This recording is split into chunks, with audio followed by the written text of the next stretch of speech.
Okay, now I want to talk about the value planes of a landscape. And this is just a good idea to always have in the back of your mind when you're trying to figure out a scene. So, a landscape can be broken down into pretty much four value planes.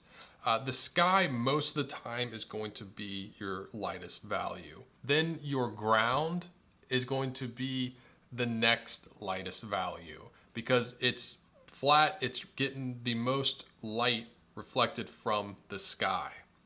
Then any slanted planes like hills or mountains are going to be slightly darker. And then any upright objects like trees, people, houses are going to be the darkest. I mean, most of the time, if you look at landscapes, especially landscape paintings, and you put them in black and white, you will find this pattern. You will find the sky has the most light values, then the ground's a little bit darker, and the mountains are a little bit darker than that. And most of the time, the trees or houses or people are going to be the darkest things in the scene. Now, yes, there are exceptions. You know, if you have like a scene with some white sand, it's probably going to be lighter than the blue in the sky. Or if you have the side of a building getting hit with light, it's going to be brighter than the sky. But just as a general rule of thumb, this is going to be true a lot of the time. So it's just good to understand and know that moving forward with painting landscapes. Okay, so I thought seeing this diagram would help clear up any questions about the value planes of a landscape. Like I know it's a kind of a unique idea and it's not really talked about a whole lot. But this is from a great landscape painting book called Carlson's Guide to Landscape Painting by John F. Carlson. And so you can see, like, as a viewer, just our point of view on objects in the scene based off of the light source. So if you think about the sky, like number 4 here, it's the light source. So, of course, it's going to be the brightest, putting out light. And things like the ground, flat plains, are going to be, getting the most direct light from that. Whereas slanted planes, aren't. They're on this angle, so it's not going to be getting as direct light as, say, the ground would. And it's even more with upright objects, like they're going to be the darkest because, they're not, the light's coming down, light doesn't go, like that. Light's not going to come down from the sky, bend, and then shoot the side like that. So it's kind of a way to think about it. Now I'm going to go through and show some good examples. So here's a painting by Edgar Payne.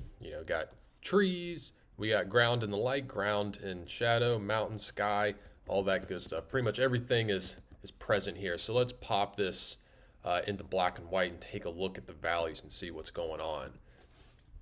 All right, so you can see, we have a hill in light and we have a ground in light. And you can see if I just pluck out ground in light versus mountain in light, that mountain's slightly darker than the ground. And so I can actually, and then the tree, so we have ground in light, mountain in light, tree in light. So we get the light side of the tree here. Look at that, darker, because we have, this right here, this one is a flat plane, ground plane.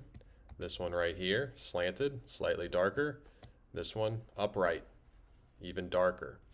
As you can see, like how dark these trees are over here, even darker. And always make sure to calibrate for shadow. So I wouldn't want to compare like the ground in shadow to the tree in light. I would compare tree in shadow to ground in shadow. You can see of course the tree is going to be darker. So that's a helpful thing. And then also, of course, the lightest is going to be the sky. Forgot that. So you got the sky right there. And clouds, going to be even lighter. Another Edgar Payne painting. Let's put this one, into black and white and see what's going on. All right, so again, got ground plane, sky, a little lighter. Next, what's the next darkest? Slanted, this mountain.